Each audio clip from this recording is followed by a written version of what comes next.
for all to see. So, welcome to this special broadcast of a program that we used to celebrate the birthday of our founding chairman, Chief Adebayo Akande, MFR, the Abese Olubadan of Ibadanland. It's also the time for us to celebrate the 13th anniversary of Splash FM.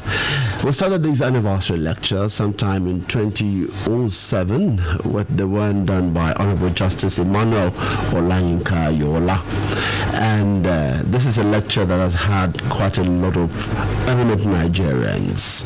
Professor Adebayo Lucas, Dr. Yemi Farumbi, we've had Professor Akimabu Guje, we've had Ledum Mite, we've had Professor Akinjide Oshotoku, Dr. Tony Mariho, and many others on this platform speaking about our nation, Nigeria. Now, today, we're celebrating the 13th anniversary. Let me state from here that this anniversary is a special one, particularly for the lecture. And if you ask me why, I'll tell you clearly. The world is talking about inclusion, it's talking about gender sensitivity. This is the first time Splash FM is having a lady, a woman of note as our anniversary lecture guest speaker. And so it's a landmark for us. Second thing is that this is the first time we're doing it in a studio environment and not an auditorium. And so we're going to have to experiment with now for health here with us in Oyo State in the studio, who will also be part of the panelists this morning as we hold this one. Dr. Bashir Bello, who's the Commissioner for Health in Oyo State, is already seated. I'm welcoming them in just a moment. So, but if you are listening on radio, we thank you for listening. But there are other platforms where you can listen to this program as it's going on live. We're on Facebook, Splash FM Facebook fan page. We're there. We're on YouTube, Splash FM channel. We're also on Instagram. You can also watch us on a platform from our media partners, Yesma Radio. You can watch this program on Yesma Radio, Yes Media Academy Radio, on Facebook and on YouTube.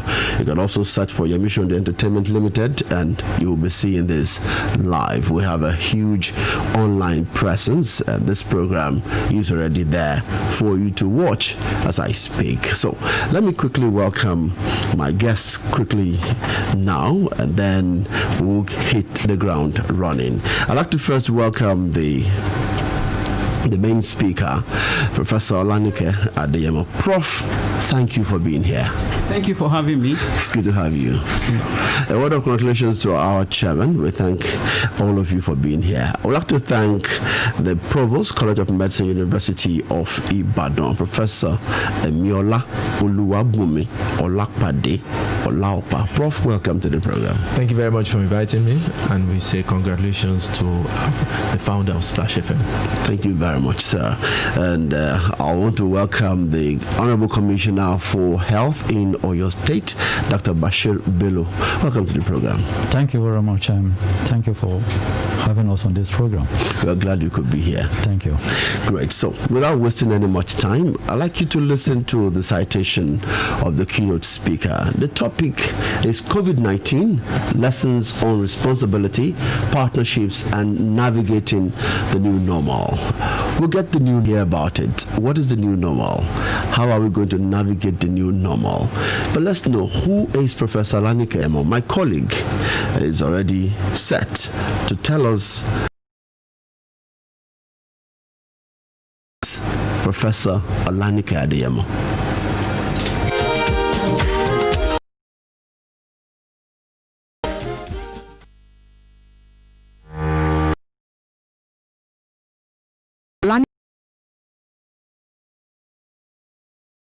FAAS, FAS, FTWAS. Professor Olanike Adeyemo is the pioneer Deputy Vice Chancellor, Research, Innovation and Strategic Partnerships at the University of Ibadan. Since assuming office in 2017, she has made concerted efforts to reposition as well as build human capacity at the University of Ibadan. She is reputed for excellent leadership skills, creative thinking, high level of integrity, and ability to identify and nurture great talents. As a researcher, she pioneered scholarship and leadership in One Health, an innovative transdisciplinary research that cuts across traditional boundaries and paradigms to create novel conceptual, methodological, and translational innovation at the environment, livestock, wildlife, human interface. Her findings from studies on environmental pollution, food safety, antimicrobial resistance, and emerging and re-emerging infectious diseases provides credible transdisciplinary research-backed evidence on the complex linkage between environmental, animal, and human health, with significant policy implementation for Nigeria, the African continent, and indeed the rest of the world. She has attracted grants, awards towards research and professional development. She makes contributions to national, regional, and international development by offering services. For example, Professor Adeyemo was appointed an epidemiological and toxicological expert on the joint FAO-WHO Expert Committee on Food Additives, Contaminants, Natural Toxins, and Residues of Veterinary Drugs, 2011 to 2015, 2016 to 2021. She was invited to join the Expert Committee on Science Advice in Africa, a project commissioned by the International Network for Government Science Advice, INGSA, and executed by Nigerian Academy of Science, 2019. She was also invited to join the expert group of the high-level panel on building a sustainable ocean economy, 2019. Professor Olanike Adeyemo does philanthropy through membership of Zonta International Club, board membership, and active participation in the activities of the FAME Initiative, which organizes value-driven, class-based leadership and civic engagement program for undeserved teenagers in secondary schools. Professor Olanike Adeyemo is renowned internationally. She is an elected fellow of Academies of Sciences, including Nigerian Academy of Science, African Academy of Sciences, the World Academy of Sciences. She was featured in Women in Science, Inspiring Stories from Africa, Black Achievers in Science and Technology, and recently recognized as Scientist of the Year 2020 in the Natural Sciences category of the Open International Competition by the International Achievements Research Center, Chicago, Illinois, USA.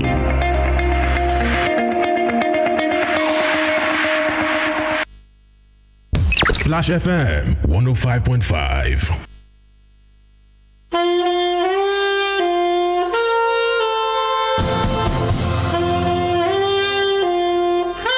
You know, when I said to you that we had a woman, a lady in the building, you understand what I meant by that. She's not just a lady, she's a woman of repute.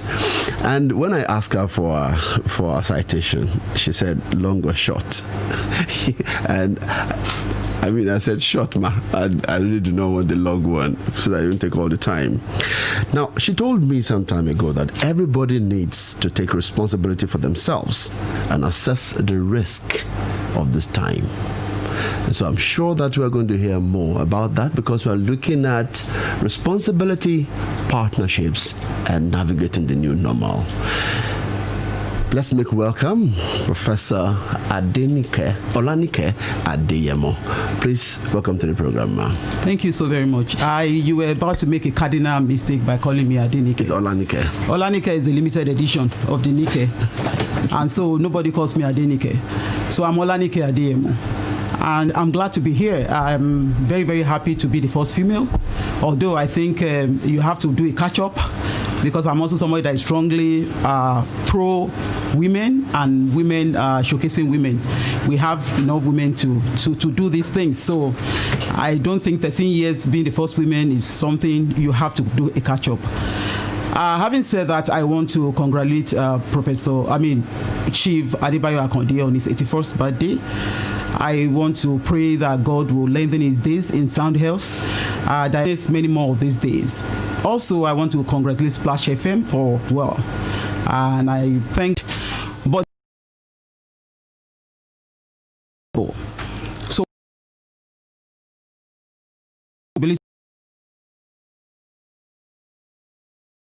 I'll be giving you, my outline is I'll introduce my topic to you. I love quotes. I do a lot of quotes, and you'll be seeing that as I go on. I will talk about COVID-19 lessons on responsibility. I'll give you more quotes. And then we'll talk about COVID-19 lessons on partnerships. I'll give you more quotes. And then we'll talk about COVID-19 navigating the new normal. And then we'll break it down to talk about what is the new normal for the government should look like. What should the new normal look like for partnerships, and what should the new normal look like for us as individuals, the populace. And then I'll talk about something I stole off the internet, lessons about COVID-19, and I'll be offering you my final thoughts. COVID-19 is real, an equal opportunity virus. If you know, that equal opportunity is something that I stole from America. They call everything equal opportunity. So what that means is that it's not irrespective of face. It doesn't look at your face. It doesn't look how beautiful you are, how rich you are, where you are from. So that's what I mean by equal opportunity. Everyone is affected equally. And one of the major lessons, and I'll start, is that it has magnified for us, for me personally, the weakness and the rot in the system or the non-system that we have in Nigeria. And the final thing that I think I'll use as introduction is to say that life will never be the same again. COVID-19 is a game changer. And according to Joseph Borrell, he said COVID-19 will reshape our world. We don't yet know when the crisis will end, but we can be sure that by the time it does, our world will look very different. And it does look different. I look at myself in the mirror and I don't recognize the ninja I see. When I talk about magnifying the rot in our system, I talk about the healthcare and the weakness that we have. I talk about law enforcement. I talk about even our level of education and or lack of it, and the economy. On responsibility, let me go quickly to my quotes. Empowerment is never about blame. It's about taking personal responsibility. The other one says people's participation is the essence of good governance. Then I have one that says blaming is so much easier than taking responsibility, because if you take responsibility, then you might be to blame. Accept responsibility for your actions, be accountable for your results, and take ownership of your mistakes. The last one, before I go on, says history tells us that an informed, activated population is vital to protecting the public's health. Lessons on responsibility. For me, it brought to fore gaps occasioned by decades of negligence of our social infrastructure development, including our healthcare system. We were scrambling. Education, our schools and university, whereas in developed clients, they migrated easily into online platform. It's been a tough time for us as a people, as a country. And even our social services, I know in the US they paid directly into people's accounts some monies for them to tide them over this period, but that's almost impossible. Do we have a structured system? Do you have, how do you get to me? Of course, when NCDC wants to send text message, they know how to get me, but apparently they don't know how to get my account number to send me money. So those are the kind of things we're talking about. And then we talk about industry that we're ill prepared. Nigeria is, we play to the gallery. And that's why I said I'll be shaking a few tables. Most of our industry, we are quick to donate to government. They made a large donation, but they were not ready. They didn't anticipate and fulfill the responsibility to their employees and clients. As I was still coming back today, the bank is still a very, very, very, very strong transmission avenue for COVID-19 in Nigeria. As I was coming back, I still saw some banks. That is not being responsible. That's not being responsive. And so also other industries as well. They were quick to donate to the government, but where it concerns them, they weren't prepared, and they are still not prepared, and they are not catching up as well. And that is a problem for us. Their workers, I understand some employers of labor stop paying their workers, because those are things that we need to talk about. We need to have a conversation about. The wide indiscipline of the populace, non-compliance with rules and regulation. You go out now. The government has said wear face mask. It's only in Nigeria that we need them to send police after us to do what we know is right to do, and that will continue to propagate the spread of COVID-19. going on pandemic, on the lessons on responsibility that I have learned during this process, enforcement and or lack of it revealed the entrenchment of corruption in our society. And why it's always easy for us to go on and blame the law enforcement agents. What about the populace? What about the individuals that give money to them? There cannot be corruption, like they say, it takes two to tango. If I'm not willing to pay, why they said there was a lockdown, why can't you stay in your house? And so if there's nobody to give money, then the law enforcement agents will do what they're supposed to do. So it's both leadership and followership. We do not have social security structure in place, and hurried attempts by respective governments were trying to do what they felt was right to do by giving palliatives. But of course, we know that we have systemic corruption. So they take it to a local government, and then the person there decides that he wants half of it for himself, and then doesn't get to people that really need it. So those are things that has nothing to do with the government. It has everything to do with us as individuals. For certain, one of the things that struck me the most is that we're largely government-centric people. We like to finger point, we like to blame, like to play blame games, and we like to pass buck. It seems to be in our DNA as Nigerians. And we forget that as people, you are a leader. Stop looking at the governor, stop looking at commissioners, we're in your sphere of influence. How well are you leading? How well are you showing a good example? I think most of the major problem we have in Nigeria is not only leadership, the followership are not any better. So it's just something that we have to look ourselves in a new way, and then we all need to do what we need to do. Like I said, I will be giving you quotes, lessons on partnerships. The first one says we're in this together and we'll get through this together, and that's if we're willing to do what we need to do. The second one says what the world needs now is solidarity. With solidarity, we can defeat the virus and build a better world. And then this one I got from University of Chicago Medical School. And what struck me here is that it says, thank you from the bottom of my heart for serving on the front line for this pandemic. And it starts with nurses, physicians, cafeteria workers, respiratory therapists, housekeepers, are the heart and soul of the war against COVID-19. And what that lesson tells me is that it's about partnership. It's about healthcare. Nigerians, we are too focused. And I think I'll get to that. I shouldn't say jump the gun. So it's about all those people, janitors that are at the front line, those people that are neglected, they are at the center of this. So when I talk about lessons on partnerships, I want to say partnerships is about individual partnership. It's about wearing a mask is not like they've said from research, it's not about protecting yourself, it's about protecting others. So when I wear my mask, I'm protecting you, and when you wear yours, you are protecting me. And that is where we talk about individual partnerships, and we have to realize that. We went to see Baban, and they said we should take off our masks because we wanted to take pictures, and I said no, we are protecting him because he's vulnerable. It's about protecting others. It's about thinking about others first. And so when you are not wearing a mask, you are being selfish, you are being irresponsible. Then professional collaboration as well. We have to understand that as Nigerians, we have to understand that we need to collaborate more than ever before. You cannot say, like Yoruba would say, that is our system. That is our system, and that has to change. Communal partnership. You go to, where do you have the portals of non-compliance? Most people will go to the market. So you go to our market, you see that compliance is almost zero. But it's the same market when Baba Oja died, they closed the market and there was full compliance. So that means within that society, they have the capability to ensure compliance for this as well. You go to motor parks, they know how they take money from the people that are in the car garage, and they know how to do this. So they also have the capacity. We have in-house before Yoruba was a so it can't all be respiratory therapists. Cafeteria workers still have to do their work, and we need to give them their due respect and recognize them appropriately and honor them appropriately for them to feel like human beings and to make them feel as part of the team and that they are contributing something. And I think that is one thing that is very important to us.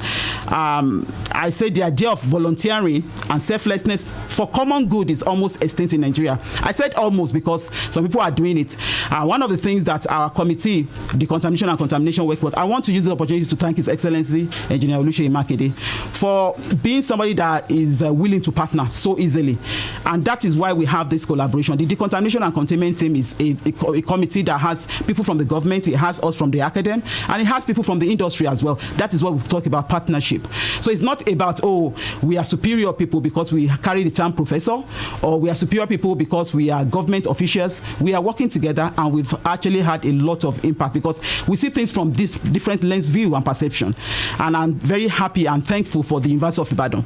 Like I always tell people, we are not contracted anywhere I go. We are just contributing our quota to ensure that COVID-19 goes away. 200 students signed up. And one of the things that I made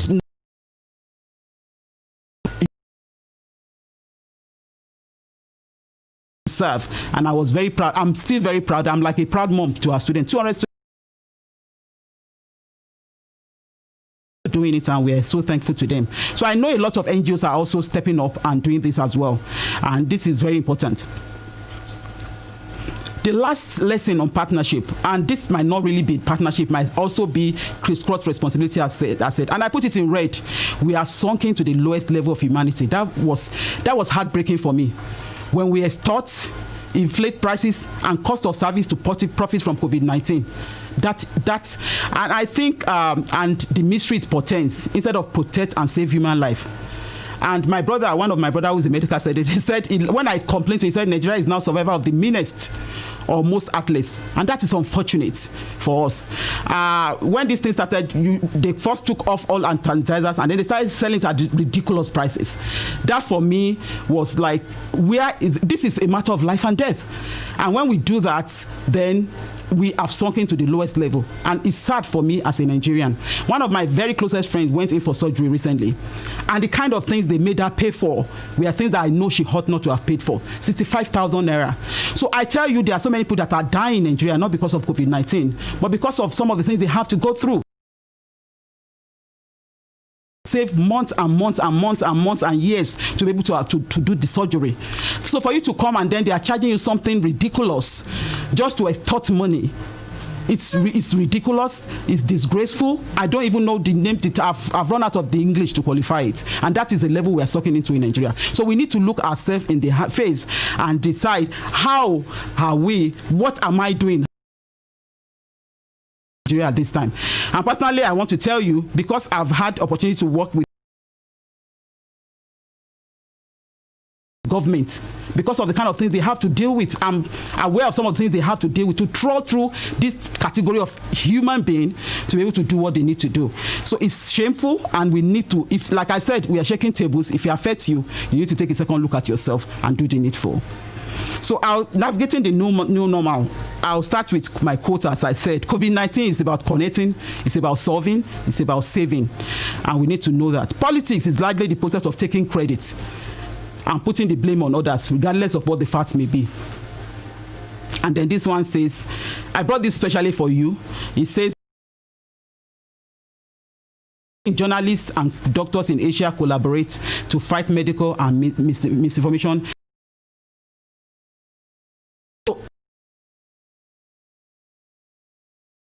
Because people need information, and everyone is important. I can have the information, but I need you to get the information out. And so we have to realize the cross-cutting roles that we all play at COVID-19. And we should all strive to be better people than this, and give honor and respect. Like I said, I might have the information, but I cannot pass the information across the best way. I can't even speak like you speak, Mr. Akinola. I speak and they don't understand what I'm saying, but you know how to say it in a way that people will understand. So ask yourself, everybody, in what ways am I learning about myself and life as very critical and important. So navigating the new normal, I focus on the government. I say, hopefully, this should prepare the government towards building infrastructure. Emerging inflation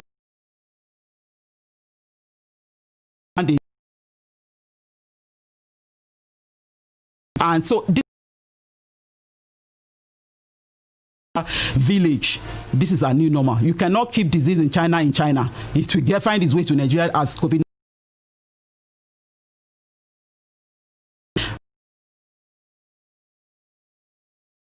Sanctions and incentives to protect lives, livelihood, facilitate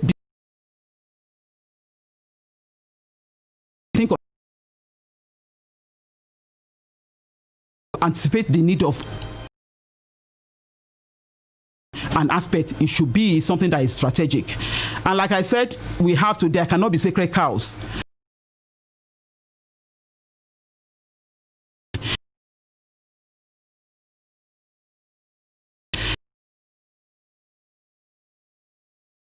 Clairvoyant, because he does something in Oyo State and then 2 weeks after you hear the federal government is doing the same thing or other states are doing the same thing, because he has surrounded himself with technocrats, and most of the time they do risk assessment before they make any decision. Mass transit, isolation, and all those things should be risk-based guided.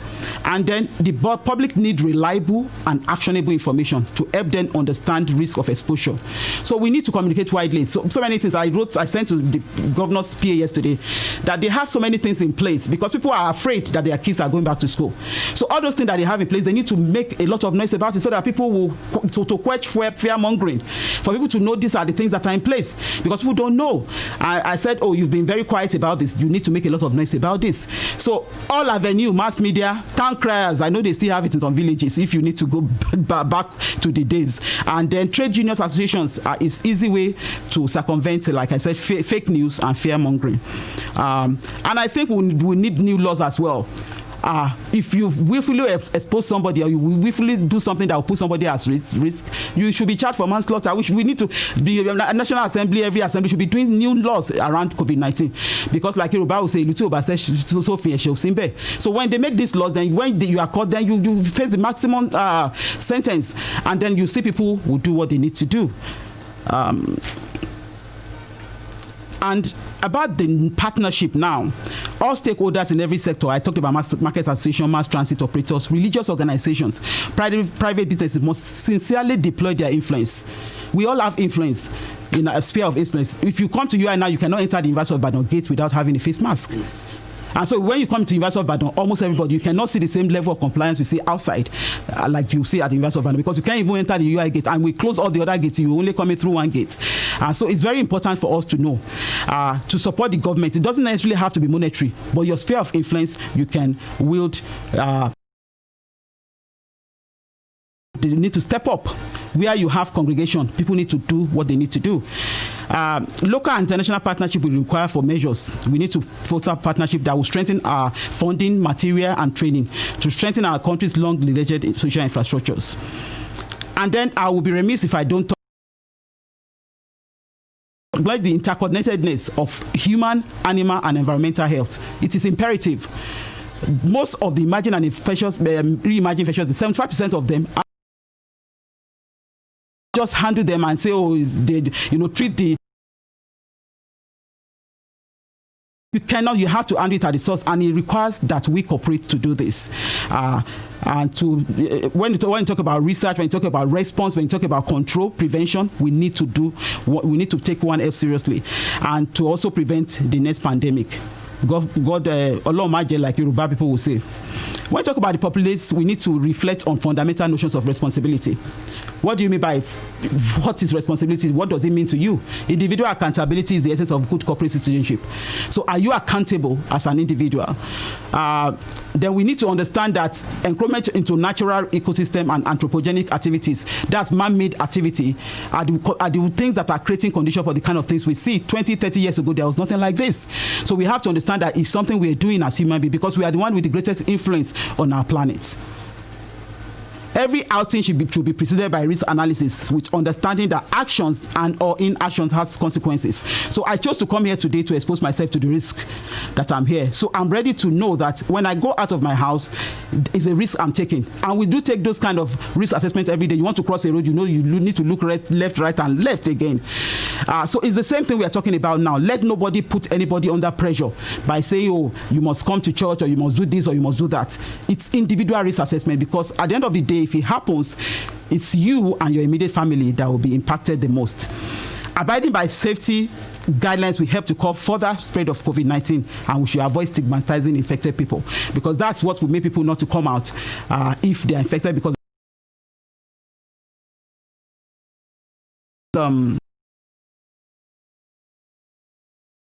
so you say risk assessment.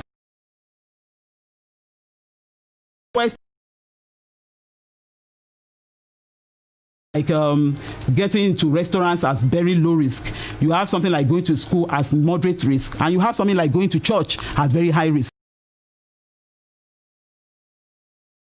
Internet to be able to know where we should be and what we should do. And thinking ethnicity, and which other one is there, and political leaning. It's horrible. To go back to the way we are educated. That we need to think about when we get to the new normal. You see very educated people and you see the way they argue, and it's religion is impacted. They cannot see reason. Once it's stupid. So we need to be able to know when things are right, when things are wrong, and be able to think and analyze risk critically during this process. The most dangerous thing about COVID-19 is the unpredictability. And as long as there's no vaccine or cure, your survival depends on you being responsible and responsive to preventive measure. I tell a story about a parent, a doctor, both of them doctors in Lagos, and the two parents were okay, but they brought COVID-19 to their 21-year-old son, who unfortunately passed. So you cannot say, oh, it's because, of course, we say Baba is vulnerable, but a 21-year-old passed. So that is the problem with COVID-19. You cannot predict how it will behave when you get affected. So this is the lessons. It was 12 lessons, but I took 6 out. I got it off the internet. Lessons about COVID-19. It's reminding us of the shortness of life and of what is most important for us to do, which is to help each other, especially those who are old and sick. It is reminding us that after every difficulty, there is always ease. Life is a phase. In this great cycle, we do not need to panic. These too shall pass. It is reminding us that we are all equal, regardless of our culture, our religion, our occupation, financial situation, or how famous we are. It is also reminding us that we are all connected, and something that affects one person has an effect on another. And it is reminding us of how materialistic our society has become. And we are still materialistic if we are selling things and extorting money over COVID-19. But when push comes to shove, we only need the essential things: food, water, and medicine. Those are the essential things, not mansions and all those things that we are striving to run after. And finally, it is reminding us that we can choose to cooperate, to share, and to support each other, or we can choose to be selfish, to hoard, to look after only ourselves. Indeed, it is difficulties that bring out our true colors, and we are seeing the true colors of Nigerians at this time. My final thought on this are that COVID-19 cannot be used to play politics. It is real, and your citizens, which breeds critical thinking. We shouldn't just do this, teach and then vomit. People need to be able to think and work out the solutions for themselves. And I think that will help our critical thinking skill. Collaboration is a must. Problems are multidimensional, so is solution. No stakeholder is more important than the other. So when you talk about frontline workers, you are talking about doctors, you are talking about nurses, you are talking about laboratory scientists, you are talking about journalists, you are talking about janitors. And they need the most technical and emotional support at this time. But they also should take their professional oaths very seriously. I think it's important for us to emphasize that. Human life is sacred. Saving life should be our focus in containing COVID-19 and other emerging global health threats. I thank you very much for listening, and I thank you for having me here. I want everyone here to clap their hands, please. Let's try that. Thank you very much, Prof. Thank you so much. That was a bit overwhelming. I won't be the one making comments about the lecture, so we'll quickly go into our panelists very quickly. I wish I could summarize, but that will be giving the lecture again. But I love a number of things she said that I would like to point out. She said something about shaking the tables, and indeed she shook tables.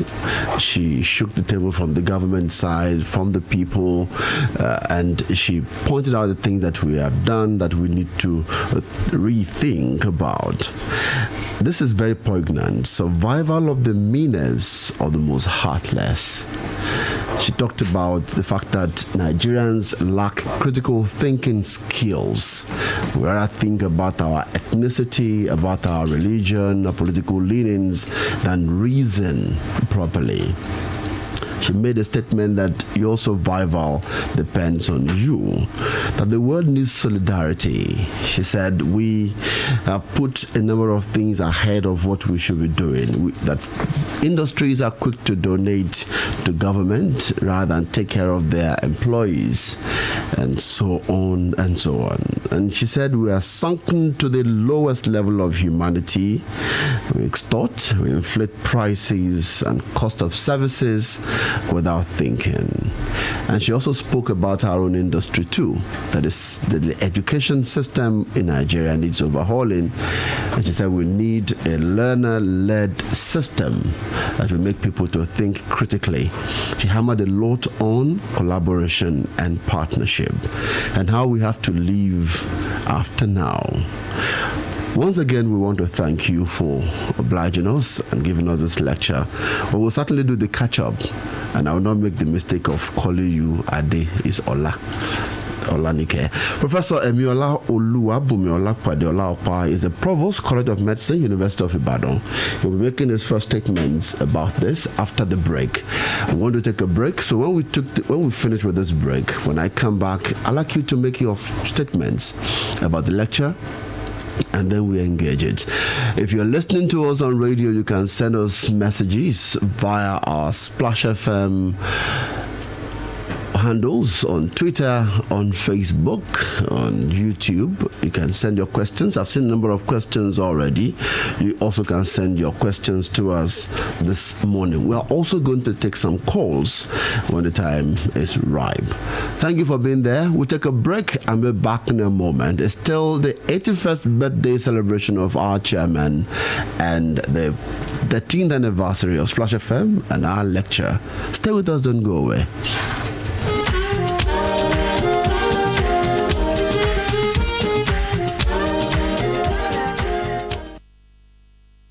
Splash FM 105.5.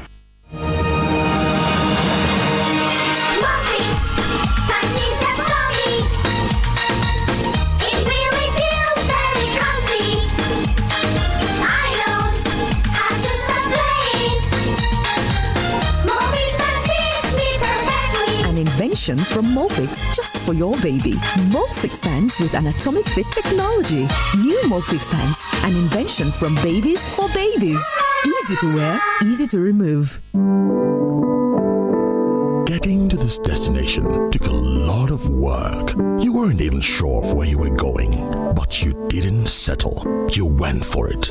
Destinations after destinations, on and on. Changing your pace as you walked along, never stopping, never going back. You've owned this journey, and together, we believe we can do even greater things. At Meristem, we are a stellar team of wealth managers, financial advisors, and stockbrokers here to maximize the true potential of your wealth. You've come this far. Let's take you farther. Invest with Meristem. Visit meristemng.com or call our wealth line on 0700 Meristem. Aha, darling. Yes, babe. Please don't forget to buy Pauline's Peak 456 growing up milk. Habla, you this woman. Peak 456 growing up milk again? Yes, so I have come again. Do you know Peak 456 growing up milk is for children between 4 to 6 years old? It has DHA that supports their growing brain. I put it in pap, cereal, tea every day. Hey, no wonder she's smart like me. You mean like me, her mother? 90% of brain development happens in the first 5 years of life. Peak 456 growing up milk with DHA is specially formulated for children 4 to 6 years of age to support brain development, which helps in preparing them for the future. Follow us on Facebook at Grow Up Smart and at Peak 456_milk on Instagram. I got you, babe. My Pauline must continue to do well in school. Grow up strong and smart with Peak 456 growing up milk.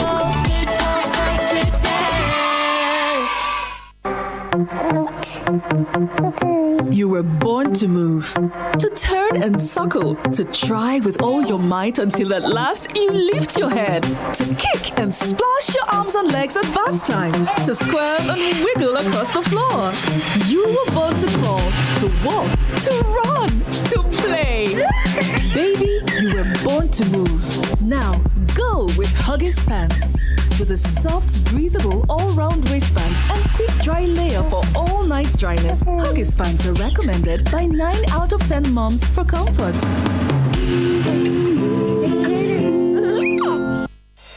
Who says it's hard to find a lifetime partner? Our Keystone Future Account for Children is the perfect gift for your little bundle.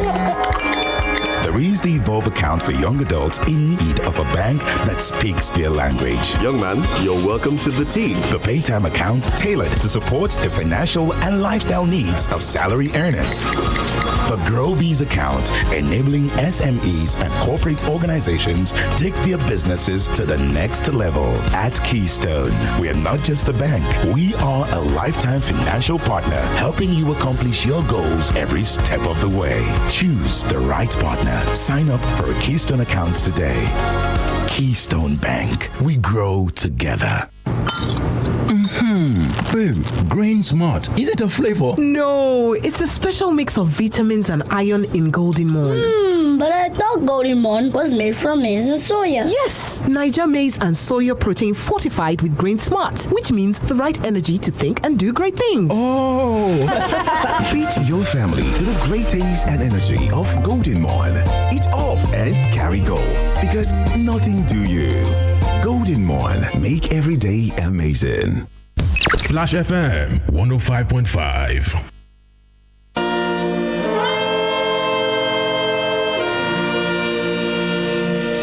Many thanks to you for being there wherever you are listening to us. It's Splash 105.5 FM. It's our anniversary, 13th in the figures. So, as I said, we'll be taking questions. Keep the questions coming. I've seen a number of questions here. Yusuf Boyega Abdulafiz. I've seen one also from Reverend Koye Ladele, and many more are already right here in front of me. So I'll be taking them. She said something when she was speaking, and this is also very instructive. When you don't wear the mask, you are being selfish and irresponsible. And I'm going to frame this and put it on the wall for people to see all the time. Now, I'm coming to Professor Emiola Oluwabumi Olapade Olaopa. She said, COVID-19 magnified the rot in our systems, and she listed some of them: health, education, social services, the industries. Do you agree with that when you make your comments this morning? Thank you very much. Let me again congratulate Chief Adebayo Akande on his 81st birthday and Splash FM on their 13th. As regards the keynote speaker's comments, first of all, let me congratulate her on being the first woman in 13. I think Splash chose well, not only in terms of the speaker, but in terms of her portfolio, because her portfolio speaks to the heart of what our ability to handle COVID-19 worldwide is about. It's about research, it's about innovation, and certainly it's about strategic partnerships. And when you ask what my comments would be, you could see from the passion with which she delivered the lecture that we're really in dire straits as to what to do with COVID-19. It's exposing the inner belly of all communities, not just our community. There's hardly any country that seems to have a magic wand as to how to handle the COVID-19 pandemic, and that is why it has been such a problem. And I think it's just insisting that we should not only look at the new normal, but the next normal, because it's caused an upheaval in all sectors. Airline industry is in trouble by now. The the education system is in trouble. I just heard this morning that Kenya is cancelling a whole year of its schools calendar. So there's no doubt that we need to have a rethink. And when we're talking about rethink, we must all come together to do so. There must be some meeting of minds between us who are not just educationists, but we are researchers. We must generate new knowledge. But we must generate new knowledge in a responsive way. We must look at what our society requires and what the characteristics of our society is. We tend to adopt rather than adapt in this country. We're so used to taking things from foreign countries without considering what our own circumstances are. And that's what happens. We're presently having difficulties handling COVID-19 because almost every consumable equipment that we're going to use to manage this pandemic has to be imported. Now, there are two problems with that. First is, do we have the money? Probably not. But more importantly is that now the people who normally would give us these things are in their need themselves. So why should they give you what they need? The reason South Africa has the highest number of tests done in Africa is because they manufacture the test kits. We don't. So when people say, "Oh, you're not testing enough," yes, the first is the cost of the test kits. The second is, can we make them? Are they available? Can we get them? So in reality, all sectors of the economy must come together, and as she rightly put it, each person must come and contribute his own quota, and cede leadership where necessary to the person or persons or discipline that are experts at that particular point in time. I must at this juncture congratulate or acknowledge the Oyo State government because they've actually gone a long way into ensuring that these collaborations and partnerships are in the fore. They've ensured that they've brought the best hands to the table, and from all indications, they're making the best use of the advice they get. I think that is a start, but I think ultimately what we need to do is to go back to the drawing board and see what it is that we need to do to design things that are fit for us. And I mean us as a people, not necessarily what is fit for our pocket. COVID-19 should be seen a little bit more than just a procurement opportunity. The good thing about COVID-19, if there is any good thing about it, is that it is completely non-discriminatory. So I am a survivor, and I can tell you that when I tested positive, I had no idea whether I was going to live or die. Are you scared? No, I wasn't scared because I knew there was nothing I could do about it. I was just hopeful, and I'm glad that And you were not hopeless, like there's no treatment. What was the point? In the best of countries, if it was going to take you, it would take you. So you just had to just hope. There was no time to be scared. And that's the serious truth. And that is what people must understand, that COVID-19 has almost made everything Nigerians in particular, but the whole world in general, believed as their security, their guarantee. It has rendered it useless. So you have a private jet, but sorry, you can't fly. You have money in the bank, but sorry, it's not about money. So and on and on and on. You can see that even the most developed countries are in trouble. So we need to look inwards. And I dare say that I am convinced that if we do look inwards and we take advantage of our own qualities, I'm sure we'll be able to contribute something to this table of how to handle not only the COVID-19 pandemic, but what has been quite clearly described as a new normal. We need to be at that table, and that would involve all sectors and the best of all hands. Thank you. Thank you very much, Professor Olubadan. I'm coming to the Commissioner for Health in Oyo State very quickly, because we'd like to take calls as well and interact with the people. If you look at the way Oyo State has responded to it, the government, would you say that the government had done well in the face of her lecture today, if you weighed them? Well, thank you very much for that question. But let me first of all thank our guest speaker, Professor Olanike Adeyemo. She's done a lot to not only touch almost every part, but when our first index case came in February, given the flow between Ibadan to Lagos, and is a major commercial center now of this country, Lagos. So it spread across the country was like,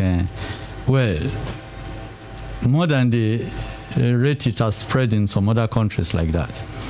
But come to think of it, as Professor Lanike has mentioned, sorry, Professor Lanike, come to think of it, the issue is that we were made seriously unprepared as a country. But immediately the reality was on ground. His Excellency, as the two speakers had earlier mentioned, called in and headed the task force on 3 pillars. That is the scientific pillar, the information, that is the communication grant, because we are now talking to a society that the guest speaker has described as not really knowing the consequences of the actions. And that is why the Oyo State EOC had actually come out with the slogan, own your own action. That is, you own your action. That is OYA, like Oya in Yoruba language. But all this does not actually translate. Part of the communication strategies employed the services of our public health specialists. Well, Professor Olakpa is here with us. They were the first branch of people to be contacted. Look, how do we go about this thing? And that was responsible for the decisions of the Oyo State COVID-19 Task Force based on 3 main pillars. We wouldn't look into what has been happening in some of those countries involved, that is European countries, USA, because when one looks at cases in New York, wherein they have the best of system, and they got overwhelmed, now we have to sit down here and look at the scientific facts. What are the consequences? Then the risk management factor. All this thing belongs to the technical side of the COVID-19 task force in Oyo State. Then we look at the data on ground within this state, because it is the data which should be the evidence-based. Now we apply logic. That is the third tripod, the third pillar of the tripod. And when we consider these things, then it will even ask that what other factors, what is best. So it is a joint decision when His Excellency will announce that this is where we are going. And that is probably what my earlier speakers had mentioned, that when we decide on a channel, on a route to go, or a plan of action, it probably takes the federal government about 2 weeks, or some other state government, to follow along the same line, But it is just like what we are preparing for.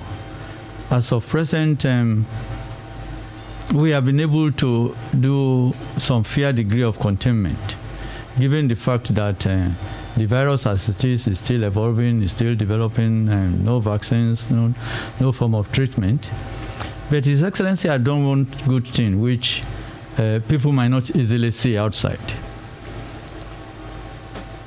Giving this COVID-19 task force a boost when he brought in the former CMD of UCH, that works a little bit out of the bureaucratic network. Because if things are left to the Ministry of Health ordinarily, it wouldn't have gotten that fast action. So you don't think that's an indictment to your ministry? I can tell you, because the government procedure and protocols, which cannot be changed, does not move with time. That is an established fact. Okay. Without approval, a bureaucrat will not do anything. Even with human lives. That is why we call emergencies. In emergencies, you can move. And that is why this one will be given an emergency coverage. But whatever be that emergency in the bureaucratic life, a file must go that His Excellency will say yes. And that is the only evidence by which you can defend yourself later. You understand? So, but because His Excellency had made it a little bit different because of the response, we call it, that is what the COVID-19 task force is actually about. And all purchases, all creations, and one thing His Excellency did was that instead of making a makeshift or some of those things that will probably have to be cancelled after COVID-19, that is talking about new normal, we are already preparing for it on our own. In other words, what structure we are putting on ground are permanent.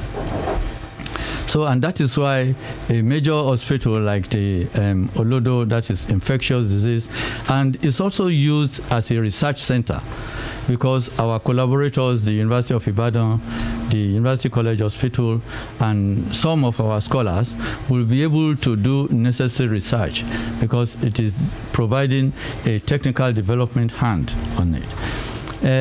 Another factor about this is that it has been mentioned earlier on that what we are doing is what others seriously come to emulate later. But the task force is not resting your source on that. His Excellency will always tell you that please tell me where I've gone wrong, what I've done wrong, what is left to be done. Just make a genuine, reasonable, and objective criticism, not just political. But you could say, as the guest speaker has mentioned, our line of thinking had always been either political, religious, ethnical, and occasionally gender-based. So that is one thing. Well, I want to, before I round up, thank particularly the University of Ibadan students, the volunteers, who had actually volunteered without talking of money. The same thing goes to our frontline, I will say frontline officials in Oyo State, nurses, doctors, pharmacists, and all those things, including our volunteers. We are indeed very grateful to you. Again, we thank every member of the task force. But as the guest speaker has mentioned, the One Health approach is the key factor. That we all know that we are contributors, not classification that I am a doctor and therefore I'm superior in the process. You are not better than the cleaner because everybody has its own line of specialty. Well, secondary to this, I want to use this opportunity to appeal to most of our traders who had been capitalizing, and that was what the guest speaker has mentioned as a survival of the meanest and the most heartless. We should always note this. People who capitalize on the misfortune of others. When they know you are in need, they now tell you that, that medication is so. There had been a lockdown interstate. They cannot bring from Lagos. This is the only one remaining. If you don't now, so people will go a-boring. And that is where most of the deaths are being promoted by people who are not directly related to the medical centers. We have those who capitalize on human misfortunes to make their money. So let me stop with that and say that Nigerians, we should no longer be non-compliant because that is the problem. You know, we are a group of non-compliant people. I don't know, we just love to break laws and, circumvent issues. Well, let our people know that preserving their own health is their personal responsibility, and they should be able to assist the government in doing so. Thank you very much. Thank you so much. Thank you so much, Commissioner. I wish I had time to engage you on some of those issues, but we'll leave it at that. We will go over to take questions from home. I've seen a number of people sent me questions, so I'll read a few of them for the three of you to be able to engage these questions very quickly. This one says, "Happy birthday, Sir Adebayo Akande," and myself, Yusuf. I guess it's his birthday. He said, how best do you think National Assembly's bill of giving the health sector financial autonomy from the state governors can ameliorate this unfortunate misdemeanor in our health sector infrastructure development? Looking at the level at which unbalanced health infrastructure have claimed lives of many Nigerians, leaders and citizens alike. That's coming from Yusuf Boyega Abdulafiz from Muslim Ibadan. The other question says, is coronavirus really real in Nigeria? And I guess the lecturer said something about that. He said just this morning in the news, a professor was quoted as saying there is no such pandemic in Nigeria, and whoever believes should prove it. So he said, yes, we have heard that many have died and many recovered from COVID-19, but considering the way and manner government at various levels in Nigeria are handling it and the way majority of people are nonchalant about it, is there truly coronavirus in Nigeria? That's coming from Reverend Koyi Ladele. I'd like you to also think about it. We will make the lectures available after now. Let you know that the lecturer will be gracious to give us and will produce the copies. You can find them when, and I will make the announcement about how to get the document as we move on. So you can also still listen to us on Yes Ma Radio. Is partnering with us. Yes Ma Radio, Yes Media Academy Radio on Facebook and on YouTube. We're there live, and also you can search for Yamishon the Entertainment Limited. Listen live on Yes Ma Radio app. If you downloaded it on Google Play Store, you can listen to us right there. So we can take your questions. I'll deal with these two questions first, and then we'll take the calls and listen to your comments also on Facebook and other platforms. So who's taking the first shot? Prof, are you taking the first shot? Is COVID-19 real? I think I'll pass on the first one, which is talking about just juggling. That's my opinion. You move something from somewhere, if you don't address the inherent systemic issues, then you're just moving something from, just like marrying another wife because you think your wife is soup is not nice. You marry another wife, the soup will be nice, but there will be other issues to deal with. So it's about addressing the systemic issues that we have, which most of the time we are not willing to talk about. Why do we have those issues, and what can be done about them? Talking about the moving something from somewhere to somewhere, that's just my own opinion about things like that. We have systemic issues and we need to address them. COVID-19 is real. If he or she doesn't think it's real, she'll go to the nearest isolation center and hug as many positive patients as possible. You're usually savage at this response. I'm sorry. You gave me this response before. You're asking them to go hug someone. No. I mean, the test of the food is the test. Yeah, it's the reality. The thing about it is that there are so many, like we said, there are so many people that will just come. Unfortunately, social media is not helping because people will just put out stupid things out there, and the people that do not know better, just imbibe these hook, like, and things. Actually, if it's from somebody that is supposed to know better, and that's why we have to say taking responsibility is not only taking care of yourself; it's about being aware that whatever you say or whatever you do, you are setting an example for people that look up to you. We are not only, it's not only about the government, we are all leaders within our sphere of influence. Whether you're a social media influencer or whether you are somebody that is respected by some people, once you say something, they take it as the gospel truth. And that's why I say there needs to be some laws. If you willfully put people's life at risk by whatever you say, whatever you pronounce, there should be some consequence. Okay. And that's why I'm talking about the fact that even because COVID-19 is a new situation, we need to reimagine how we want to handle it, including legally, to make sure people are responsible for whatever things they put out there. You can't say something that is stupid like that. It is real. We've had renowned people die from it. Their family didn't come out and say it wasn't COVID-19 that killed them, because we have the option to say no, it wasn't something that killed them. So if people are dying, then you're asking if it's real. Then what do you want me to say? Go to the nearest Prof. I want you to speak to the issue of legislation on the health, particularly public health. How can we make sure that public health is accessible to everyone and it's not encumbered by bureaucracy of rule and law, and that people can access health care? Well, thank you. I think that the issue of accessibility to health and the issue of whether COVID-19 is real or not are two sides of the same coin. It's all about education. The reason why some people do not think COVID-19 is real actually also has to do with some of the information that is being put out there by the relevant agencies. There's absolutely no doubt that there is a lot of conflicting information coming out, even from the World Health Organization.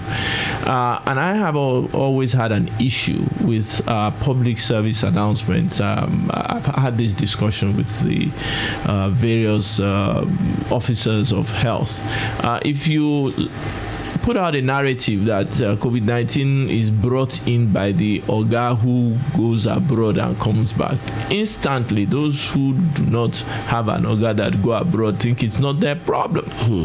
And if you say that it is only high-ranking people who are getting this disease, well, the man says it's not high-ranking now, so what is his problem? I don't have business with that. It's not. I mean, it's easy to think that when you say this ex-governor, this senior person died, that people would think it's real. But no, they have more serious problems. As one of our people said to me when we went on an outreach, he said, COVID-19 is just yet another thing that's killing us. The only reason you people are interested is because it's now killing you too. Whereas the other diseases and other problems that are killing us are still there, but simply because they are not affecting you, you don't care. The only reason you care about this is that you are catching it too. So we need to change the narrative. And it comes to that issue about legislation about public health. Public health, as opposed to population health, should not be seen simply as exclusivity as Nigerian law has it now. I'm sure the Commissioner for Health would agree with me that local governments see it as they're almost the exclusive preserve. State governments too see secondary health as the exclusive preserve, and then federal government sometimes thinks tertiary health is its own exclusive preserve. And I know this because the College of Medicine has the Barakwa program, where we have to work with local government, state government, and us as federal government, trying to make sure that we bring what is indeed public health to the people. And the amount of bureaucracy you have to overcome is simply unimaginable. And for as long as it is bureaucracy that we are more interested in than the actual impact, then as Professor Adebayo has said, simply moving it from local government to state government, or from state government to federal government, or vice versa, we have not solved the problem.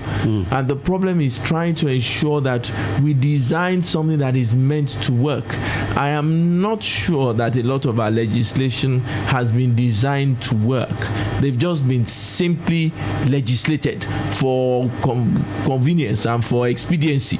We normally have this attitude of let's just do it. We'll sort out the problems later. Unfortunately, the problems usually come before.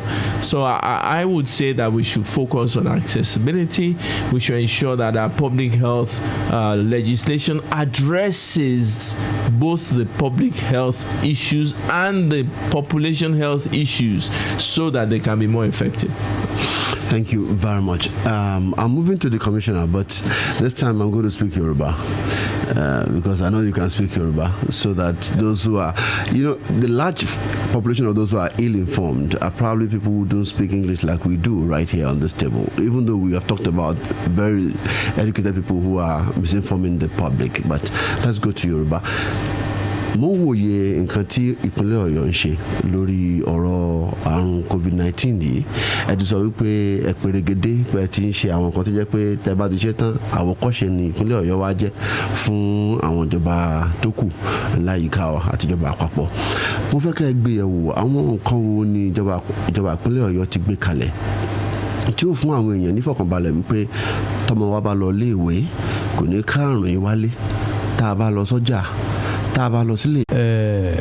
Professor Laupa múra ó ṣàlàyé ibì kan nísìnyí wípé ní Kenya or which country ni wọ́n sọ wípé odindi ọdún kan ni wọ́n waste fún àwọn ọ̀dọ́ àmọ́ nǹkan tí ọdún kan yẹn mìn ọlọ́mọdé àrí ọmọ tí ò ní yege kálọ́mọ kan wà tó rọra ń repeat lọ́wọ́ tó expect pé ọdún yìí lòun ọ̀bọ̀ sí ìpele míì tọ́dún yìí tún wá lọ́mọ lọ́wọ́ ṣàmì ẹ̀pọ̀ ọdún méjì nìyẹn nínú ìgbésí ayé ẹ̀ for youths ọdún méjì yìí matter.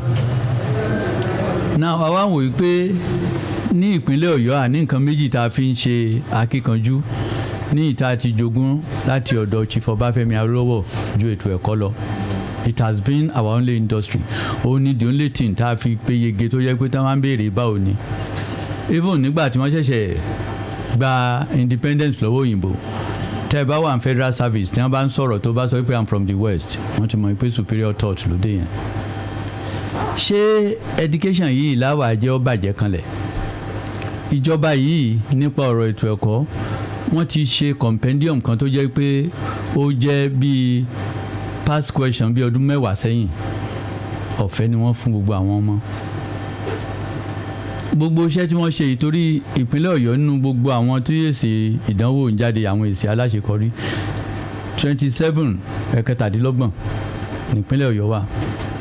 A ti múra nípa wípé gbogbo ètò tí wọ́n ṣe sílẹ̀ yìí àti ìdánilẹ́kọ̀ọ́ tán fún àwọn ọmọ wa wípé nínú ọdún yìí ó tó máa jẹ́ bí ọdún àkọ́kọ́ tí wọ́n máa ṣe exam lẹ́yìn ìgbà tí ìjọba ìwà ń ta wọ́n láti bọ́ sí unit then we regain our glory as a pace setter nínú education nínú ètò ẹ̀kọ́ tó yẹ pé òní ibi náà láti kọ́kọ́ bẹ̀rẹ̀ ètò ẹ̀kọ́ lọ́fẹ̀ẹ́ ibi náà láti kọ́kọ́ bẹ̀rẹ̀ 1955 tí Chief Ọbáfẹ́mi Awólọ́wọ̀ bẹ̀rẹ̀ ìgbà tán rí tó ṣe successfully wọ 67 Dr. Nnamdi Azikiwe bẹ̀rẹ̀ ní east 57 to 59 ó collapse lọ́hùn the ones of Ọ̀yọ́ continued and that was responsible for most Igbos to flock Lagos.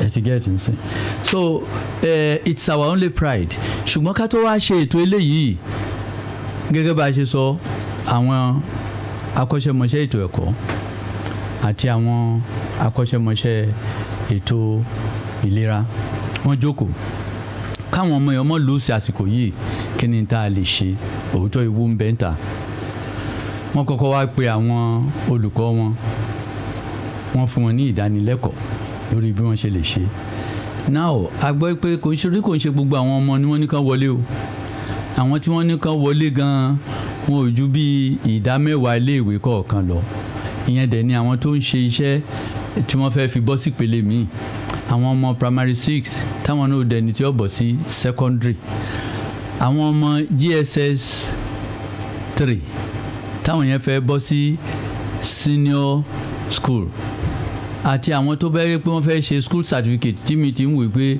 àbí kóun ó ṣe jambu ni lẹ́yìn eléyìí àbí kóun ó lọ ṣe advanced level ni gbogbo rẹ̀ tí wọ́n yẹn covid ó kó lọ ara new norm tí Professor Adéyẹmọ mention nìyẹn pé ǹjẹ́ yóò padà rí bákan náà bẹ̀t kọ́mọ yìí mọ́ àwọn ọmọ ọ̀dọ́ lọ́wọ́ tán pátápátá òun ni nǹkan tí alákòóso wa engineer Ṣèyí Mákindé àti àwọn ìgbìmọ̀ akọ́ṣẹ́mọṣẹ́ yìí tí wọ́n fẹ́ ṣiṣẹ́ lé lórí wọ́n wá sọ gbogbo ìlànà tí wọ́n lè tò ó dá o kíní ìfọwọ́ o káwọn ọmọ fọwọ́ kan ti ní ìta gbangba wọ́n lọ wo gbogbo schools wọ́n dẹ̀ rí bí wọ́n ṣe ń comply although gẹ́gẹ́ bá a ṣe mọ̀ pé aláìgbọràn pọ̀ ju ẹni tó ń gbọ́ràn lọ ní ilẹ̀ wa wọ́n dẹ̀ tún sọ pé òbí kọ̀ọ̀kan kó fi fún ọmọ rẹ̀ ní face mask kí ni ìdí èyí ẹ rí i pé táwọn òbí gan tí wọ́n bá ń lọ although Professor Adéyẹmọ jẹ́ ká mọ̀ pé level of compliance táwa náà dẹ̀ mọ̀ wípé ó poor bẹ̀ táwọn èèyàn bá fẹ́ lọ gbowó ní báńkì wọ́n mọ̀ pé wọ́n ó dì mọ́ títí tọ́lọ́run ó fi yọ̀ǹda owó fún wọn so tán bá wá tún dé létán ẹnu ọ̀nà géètì báńkì wọn ti fa kínní yẹn bọ́ sí àgbọ̀n you know which looks more convenient than the nose In fact, bẹ́ẹ̀ bá fà ságbọ̀n kò ṣe nǹkan kan ẹni bá fà ságbọ̀n ògbó nǹkan kan àbí ògbó nǹkan kan wọ́n ti fọlọ́pàá máa wọ̀nyàn láwọn ìlú kan. Yes, ó tọ́ ni fọlọ́pàá mú yàn ní. In fact, ṣe rí alákòóso wa gbogbo nǹkan tó bá jọ bí òfin tó lè bọ́dà lórí human rights àbí nǹkan kan wọ́n ń tètè fẹ́ ká ṣe. èèyàn tí máa ń jẹ́ kí ẹlòmíràn ó wà ní ewu. bẹ́ẹ̀ ni ṣé kò yẹ ká mú ròyìn abẹ́ ká fi pamọ́ ni. a tún yẹ̀wò ní COVID-19 task force torí tí a bá ń ṣe ọ̀rọ̀ ìgbésẹ̀ míì tó yẹ pé torí àwọn bàbá wa wọ́n ní eégún tó lé ní Ìbàdàn fẹ́ eégún tó bá jẹ́ ń tò ní lérò lẹ́yìn ẹ̀ tó bá jẹ́ pálápánṣẹ́pà àbí nǹkan kan téèyàn ń ná àtòrí tán ná everything ni pé Ọlọ́run ló mọ bí ẹ̀mí gbé lè pín ènìyàn ò mọ bí ẹ̀mí so èrò á pọ̀. mo rò pé ìlú yẹn ẹni kan wọlé tó lùlù yẹn fún mi lónìí 0809-155-1055 0809-155-1055 0706-949-3000 0805-699-8678. These are the numbers you can call now. The topic is COVID-19, lessons on responsibility, partnerships, and navigating the new normal. Ani kayen lotu, emi o letu bo se tu, ṣùgbọ́n ń gbìyànjú. Tẹ́ bá ti pè wá, ẹ dá kọ yín, ẹ sọ bí tẹ́ ti ń pè wá. Kí bàbá wa pé wọ́n kú ọdún wọn lónìí, kẹ́sì béèrè ìbéèrè yín tó jẹ mọ́ ntí à ń gbé yẹ̀wò lónìí. Ta ni ń bẹ lójú òpó yìí? Hello?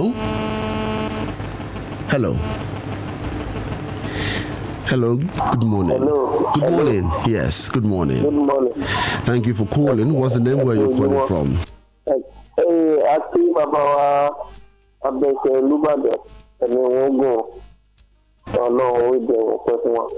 Èyí tí mo fẹ́ béèrè ni pé ṣé bí ó ṣe ń lọ yìí ṣé ọ̀nà àbáyọ wà tó jẹ́ pé gbogbo àwọn ọmọ yòókù àti wọlé pẹ̀lú àwọn ilé àbí bó ṣe ń lọ ìtò ń gbé òfin sí i tí táwọn ilé ìgbà ti parí tí wọ́n kò dá wọn padà sílé ni. Thank you very much. Mo rò pé ẹ ti rí ìbéèrè yẹn mú. Á dáhùn ìbéèrè yẹn. Táwa tó yẹ lómi tó wà lójú òpó. If anybody is there, let me call the number again. Or someone is there already. Hello. Good morning. Okay, it's gone. 0809-155-1055, 0805-699-8678, and 0706-949-3000. Ẹ kú ojúmọ́. Alhaji Ayelabogo láti Lanlate. Alhaji Ayelabogo láti Lanlate. Wọ́n kú ọjọ́ bí òní o. Lágbára Ọlọ́run, àlàáfíà ara, ẹ̀mí gígùn tún máa lékún o. Àmín o. Àti gbogbo òṣìṣẹ́ Splash àti Lágẹ̀lú akíyín o. Ìbéèrè mi pín sóríṣi méjì o. Lásìkò ọ̀gìnìntìn láwà yìí, àwọn èèyàn máa ń húkọ́ ọ̀gìnìntìn wà àwọn èèyàn ikú máa ń jáde mú òtútù mọ́ àwọn èèyàn.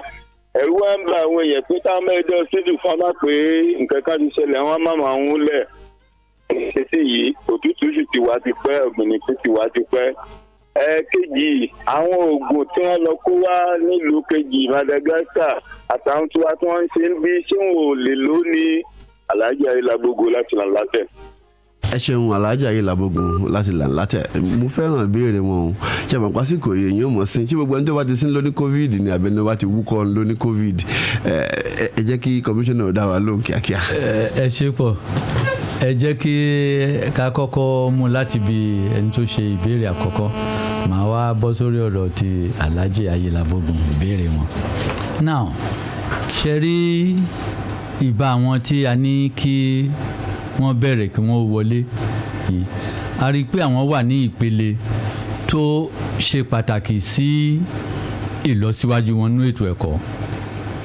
So pẹ̀lú gbogbo ètò tá a fi sílẹ̀ àtúnyìn study pé àbólè bẹ́yìn yọ kámọ́ di nǹkan àbámọ̀ àwa gan ti wà prepared but ní èní ní Wednesday àwọn alákòóso ètò ẹ̀kọ́ kan ti training tí wọ́n ti ṣe gbogbo ẹ̀ àwọn ti wà lẹ́nu ẹ̀ láti bí ọ̀sẹ̀ kan sẹ́yìn ṣùgbọ́n pẹ̀lú ìbá àwọn ọmọ tí wọ́n wà ní ìsìn àti social distancing pé kí wọ́n máa wà lọ́tọ̀ọ̀tọ̀ kí wọ́n fi nǹkan bomú gbogbo yẹn ní ìjọ Monday gómìnà wa láti àtàárọ̀ di ọwọ́ àsìkò tí wọ́n ń close ló ń lọ sí school ọ̀tọ̀ọ̀tọ̀ táwọn náà ń wo bí ètò yẹn ṣe ń lọ.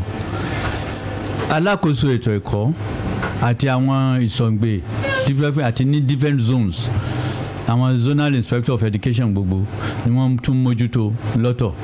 àwọn ọ̀gá EOC wa táǹkì ní emergency operation center tó jẹ́ pé àwọn náà ṣe ìdánilẹ́kọ̀ọ́ àti nǹkan kan yẹn, àwọn náà tún lọ wọ́n tún yẹ̀ wọ́n wò.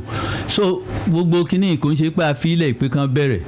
so tí a bá rí tí gbogbo ètò yìí bá lọ déédéé, òótọ́ díẹ̀díẹ̀ lè wà sọ pé gbogbo ẹ̀ ní òsùmọ̀tò, ṣùgbọ́n ìjọba tún jókòó, àwọn alákòóso akọ́ṣẹ́mọṣẹ́ yẹn tún jókòó pé ibo la bá dé kí ni percentage ẹ̀. torí ayé ń wo ṣẹ́rí ńgbà tí wọ́n bẹ̀rẹ̀ àyẹ̀wò ní Ọ̀yọ́ state, bá a bá wo gbogbo bí nọ́mbà wa ṣe lọ sókè, àwọn tó positive ó kéré sí iye àwọn tá a yẹ̀wò, àwọn tí ó yẹ̀yẹ̀ wò tó wá nọ́mbà àwọn tó positive wọn ju t'Ọ̀yọ́ state lọ. tá a bá dẹ̀ kí lẹ́yìn tó mọ̀ sí. ó ní àwọn data àti statistics tá à ń sọ. pé àní COVID-19 púpọ̀ nílùú ilé ń sọ yẹn. irọ́ ṣẹ́rí ṣẹ̀mọ̀ ipá ń yẹra wa wò á béèrè kíní kan tó ń pè ní community testing ní gbogbo different local government. so àwọn tó ń rò pé òsì wọ́n rí i pé àwọn kọ̀ọ̀kan níyọ. tí a wá wo iye àwọn tá a ti yẹ̀wò sí àwọn tó ní ó yìí kéré. ṣe ní nọ́mbà àwọn tá a ti yẹ̀wò ni. a ní nọ́mbà wọn. ṣe lè fún wa. ẹ ṣe gbogbo bẹ̀tẹ̀mọ̀ ilé interpret sí kíni wa. do it in English. gbogbo àwọn tá a ti confam tí ó jẹ́ pé wọ́n jẹ́ confirmed cases jẹ́ 1,530. ṣé ń gbọ́ àwọn tó wà active cases nínú wọn tá a mọ̀ pé bóyá wọ́n ní àpẹẹrẹ àrùn yìí lára, àwọn yẹn jẹ́ bíi 700. èyí tí mò ń fún yín jẹ́ gẹ́gẹ́ bíi títí aago 10 alẹ́ àná, torí kíní ìmọ̀ ṣẹ̀mọ̀ bá ṣe ń ṣe tẹ́sì lọ àti ìmọ̀ tí ó délé lónìí, but títí di 7 alẹ́ àná ó ní ẹ̀ ń gbọ́ yìí. àwọn tó ti recover tá a ti discharge wọ́n jẹ́ 811. àwọn tó kú jẹ́ 19. so tẹ́ bá wo 19 out of confirmed cases ẹ rí i pé we are still at 0.9. ìyẹn show level of containment and managerial skill, management skill. I don't know whether I want to agree with the level of containment in your state. Prof. Statistics ni kò ṣe é bá jiyàn. eléyìí ṣe é bá jiyàn téèyàn bá wò ó. Prof. As far as statistics are concerned, the Americans will say they are lies, they are damn lies, and then they are statistics. There is no doubt that there is some measure of active intervention in Oyo State that is helping with the containment. I think it would be unfair to suggest that there isn't some interaction or intervention that is causing some measure of containment. But the data is still quite soft. And the reason why the data is soft is that we do not have sufficient testing being done, even as much as we are doing more testing than others. So your state government has rarely supported that. They have 2 labs that backing them. But when you look at the population, we do not have the same degree of penetrance as they have in Lagos. And it's also important to note that we do not have correct diagnoses for all of those who have illnesses of other kinds. So what does that mean? Are we recording all COVID-19 cases in Oyo State? That's why I said the data is quite soft.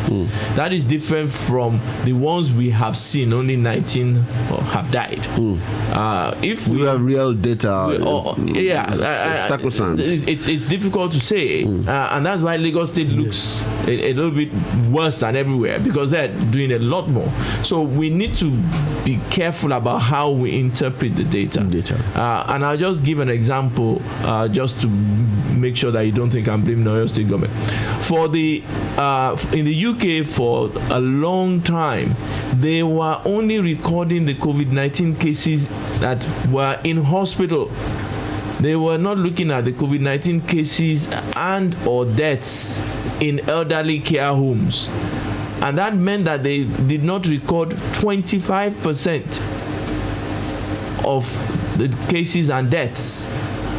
So if we do not have that kind of robust data, we can only deal with the soft data we have. So it's reassuring, but it's not yet As a medical doctor, we are moving to the wet season, like somebody asked. We didn't deal with that question, but I wanted to deal with that question for me very briefly. Would there be mistakes to say somebody sneezing and then... This is not the time to sneeze. So if I want to sneeze, I should just swallow it. I suggest you swallow your sneeze. Reflex action.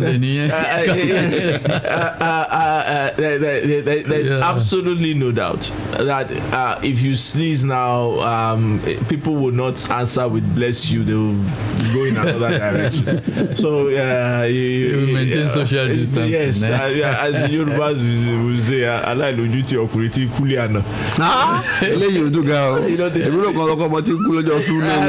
The guy would have died anyway, but for God's sake, would you have left your in-laws' house? Don't sneeze here anybody right now. All right, thank you for those comments. We need to move a bit quickly into something else. If you are still calling, maybe I won't be able to take those calls now. Maybe we have not addressed Alhaji Ayelabugun's question on the local medications. Okay, all right. Okay, so very quickly. Because you say, you remember sometimes that Madagascar claimed there are some things, the WHO and some other things were making some rules about it. Here, the COVID-19 task force is also supporting a research work, by our natural herbalists, along with the Department of Botany of the University College, University of Ibadan, with the hope that they will come out with some testings that will be able to withstand, the test of time. Tó yẹ pé tíjọba wa bá ń sọ wípé àti lóògùn tá a gbé kalẹ̀ o kò ń ṣe tẹ́nìkan á mọ sọ fún wa pé iṣẹ́ ti lórí iṣẹ́ ti ṣe báyìí. ìyẹn ń lọ lọ́wọ́. Thank you very much. Yes, just very briefly, Professor Adeyemo mentioned a point that I think may have been missed in her lecture or may not have been focused on. We need local funding for our research and our partnerships. For as long as we are going abroad to get money, he who pays the piper dictates the tune. And so it is important that we get local funding into our efforts, be them on the research side, on the health side, on the innovative side, so we own the intellectual data that comes from those research programs. For as long as it is the United States or Switzerland or somewhere, then they'll take the data and go away. So she mentioned it, but I think it may have been, as we say, lost in transition. It's important that we get our philanthropists, our benefactors to support research. So let me come back to Professor Adeyemo to give her final take, maybe tie it to what he said and give your final take quickly. It's okay. Thank you very much. I think one thing I need to quickly say before I give my final take is that I don't want people to go away with the fact that if you are sneezing, you shouldn't seek intervention. There are laid down protocols by WHO, and I'm very sure with the EOC are following. There are numbers to call in, and by the time they clock you, they go through your symptoms. Most of the time, it's doctors at the end of the call. They are able to actually know if you need to do further tests to be sure that it's not ordinary cold or it's COVID-19. So people should not be afraid to seek help if they have the regular common cold. Having said that, I think one of the things that I'll close with is that we are all leaders and we should be responsible and responsive. We don't want to be statistics. It's left to us if we want to be statistics or we want to be alive to tell the story after COVID-19. Because like one of the lessons I read out, this also shall pass. And we'll get to a time when there will be a vaccine, when there will be a cure for this. Do you want to still be alive at that time? And that should guide how you behave when you go out, how responsible you should be, and how you should take responsibility for those under your watch, meaning your wards, your children. You are the one responsible, ultimately. Thank you. Thank you. Dr. Bashir Bello, your final take, just in 1 minute. Yes. My take is probably the slogan of the Oyo State EOC, that is the Emergency Operations Center. And that coincides with what Professor Adebayo has actually mentioned, that own your own action. By not being responsible and responsive, you are actually creating a sore, in the wound of this nation. So we want everybody to know that self-protection is number one protection, and that they should not wait for the government to come and probably clean their environments or their something. Everybody should live up. Action. Yes. Live and hold your action. Yes, first of all, let me thank Professor Adebayo for making that point about sneezing. We were talking a different time, but indeed it is true, not just for sneezing, but for all other ailments, that people should visit the necessary health practitioners to get tested. However, it is also important that we note that COVID-19 is only one of several diseases that is afflicting us, and whilst we must deal with the problem as it is now, we must not forget all the other illnesses as well that are causing diseases, that are causing death. When you die, you die. Whether it is COVID-19 or hypertension or diabetes is irrelevant. So we should not neglect all the other diseases, and we should ensure that we visit or contact health practitioners, and the health practitioners should also not take every disease as COVID-19, even as they must protect themselves. And I must shout out to governments to realize that the healthcare professionals require added protection at this time. They are more at risk, and there are not very many of them per population, so we can't afford to lose any member of the population, but certainly we can't afford to lose healthcare professionals at a higher rate than we are now. Thank you.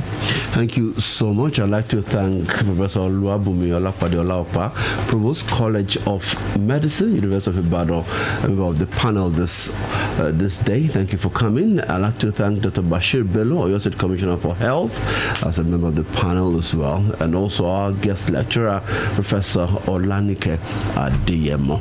Thank you, ma'am, for being here. Very quickly, I'm moving to the birthday component of this celebration, and I still want you to maintain your seats. Don't go. We'll take a little break. When we come back, I'll be welcoming few people who will be doing some goodwill messages. The Zonal Director, Ibadan Zonal Office of the NBC, is here. I'd like to welcome and thank him for joining us on the program today. Mr. Raphael Akande, thank you for being here.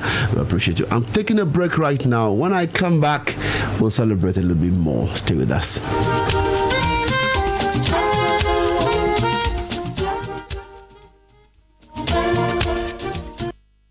When I wake up in the morning, I need something to help me start my day. Start my day. Pick 4, 5, 6 has DHA. It helps my brain to grow. It helps me to be smart. Oh, my own milk, oh, Pick 4, 5, 6, yeah. My own milk, oh, Pick 4, 5, 6, yeah. My own milk, oh, Pick 4, 5, 6, yeah. My own milk, oh, Pick 4, 5, 6, yeah. Muffins, fancy just mommy. It really feels very comfy. I don't have to stop playing. Muffins that fits me perfectly. Àròṣe láti Monfix fún ìkókó rẹ. Ìlédìí Monfix tá a ṣe pẹ̀lú ìmọ̀ ẹ̀rọ tó mú kó ṣe rẹ́gí lára. Ìlédìí Monfix tuntun. Àròṣe látọwọ́ àwọn ìkókó fún àwọn ìkókó. Ó rọrùn láti wọ̀, ó rọrùn láti bọ́. Shopadi, abeg help me deposit this money. Shopadi, abeg you fit loan me 5k. Shopadi, you don't help me transfer that money. Shopadi, I never do BVN. You fit help me. Oga John, why everybody they call you Shopadi? My friend. So you never hear of Shopadi from Polaris Bank? Yes, so with Shopadi from Polaris Bank, you can now make deposits, withdrawals, transfers, or even borrow money next door. Just visit any Shopadi agent near you. Want to be a Shopadi agent? Visit any Polaris Bank to register. Shopadi from Polaris Bank. Money solutions next to you. Shopadi from Polaris Bank. MTN What Can We Do Together project is back!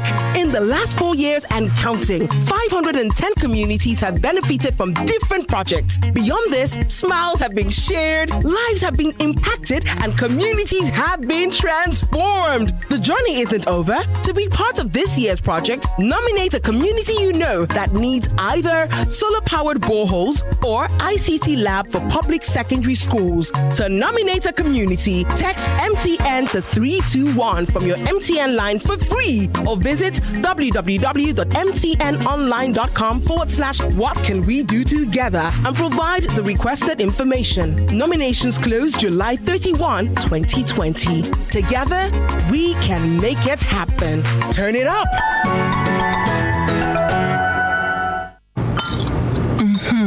Babe, Grain Smart. Is it a flavor? No, it's a special mix of vitamins and iron in Golden Morn. But I thought Golden Morn was made from maize and soya. Yes, Niger maize and soya protein fortified with Grain Smart, which means the right energy to think and do great things. Oh! Treat your family to the great taste and energy of Golden Morn. Eat up and carry go, because nothing do you. Golden Morn, make every day amazing. Your favorite sport is back on DSTV. The Premier League, La Liga, Serie A, starring Salah, Messi, and CR7.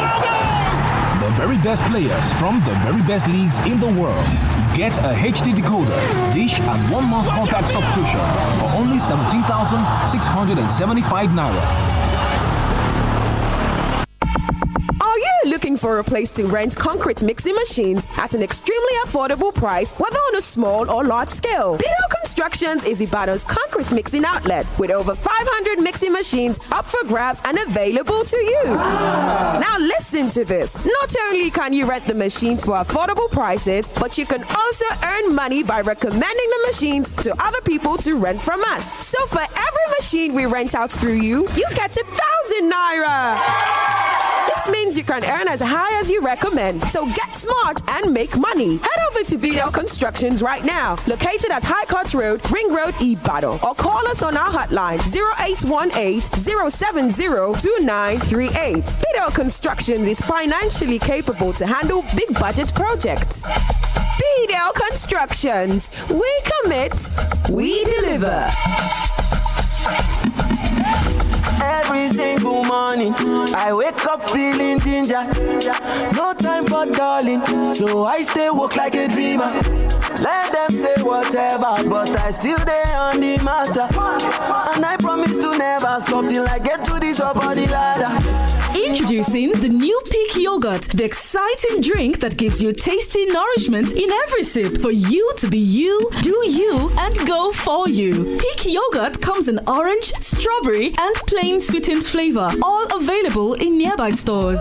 Go for you, go for you. You go reach your peak. Go for you, go for you. Must go reach my peak. Reach for your peak. Splash FM 105.5. Chief Dr. Adebayo Akande.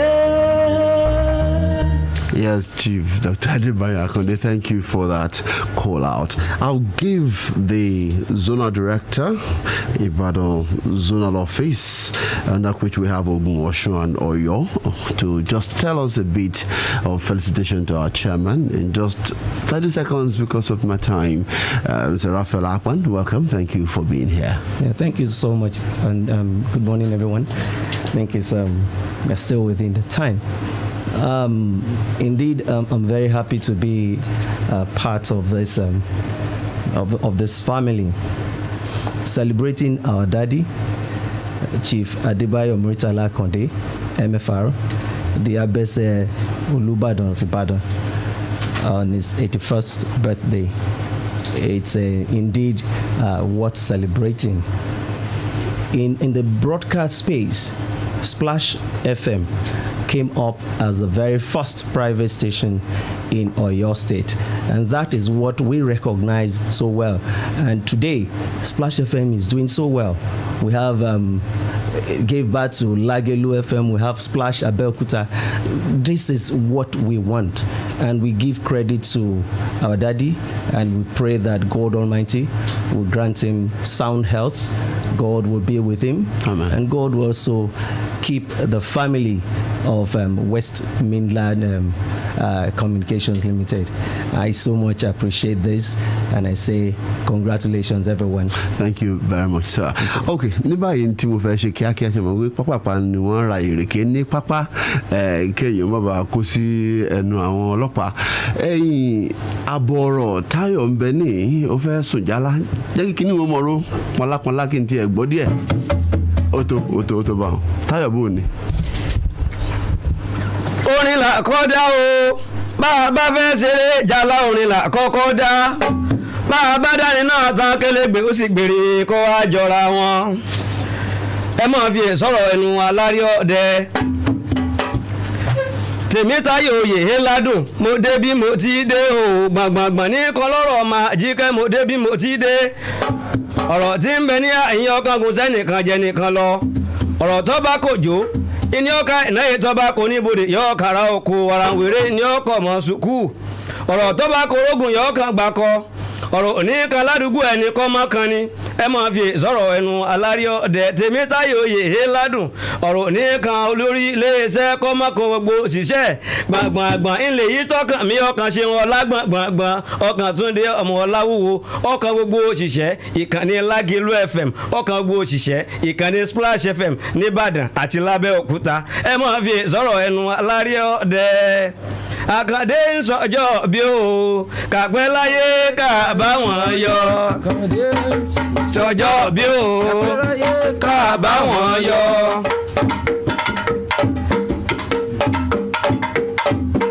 Báyọ̀ Akande ń sọjọ́ bí o kàpẹ́ láyé ká bá wọn yọ. Báyọ̀ Akande ń sọjọ́ bí o kàpẹ́ láyé ká bá wọn yọ.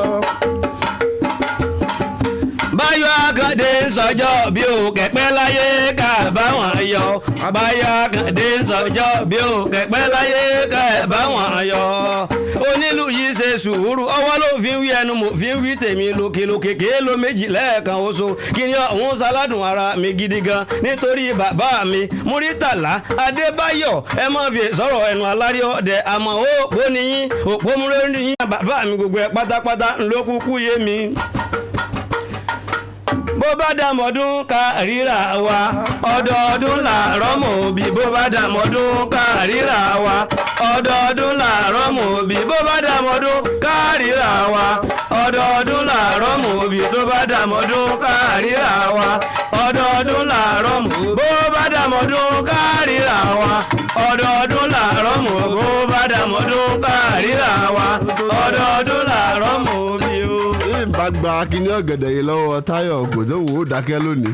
Ẹ bá ń pàtẹ́wọ́ fún Táyọ̀ ẹ̀dá kùn àtàwọn anulẹ̀ ẹ̀já pàtẹ́wọ́ fún Táyọ̀ yìí ládùn. Òṣèlú mo dúpẹ́ o, thank you so much.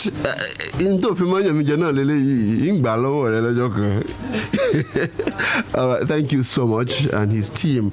We'd like to acknowledge some people as we round off this time. We would like to acknowledge our mommy, Chief Mrs. Onikepo Akande, OONCON. She is still available here, but because of this COVID-19 restrictions and protocols, she couldn't be here.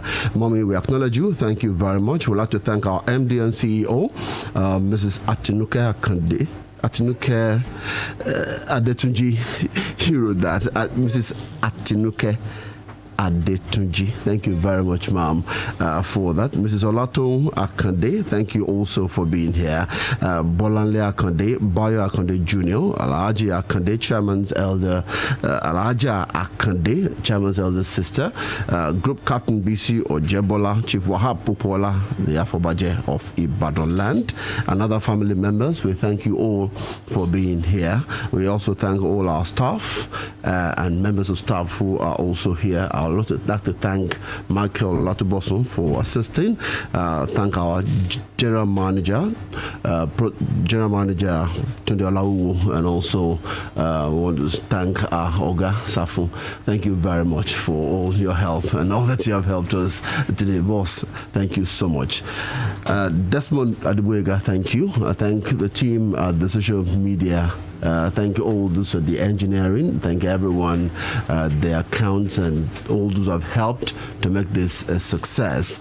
Yes, Ma Radio, we thank you for being here with us, and we appreciate you for the partnership. And all of you who are listening to us today, we thank everyone for what you have done. I wish we could do 81 Busa for Baba, but that's not possible.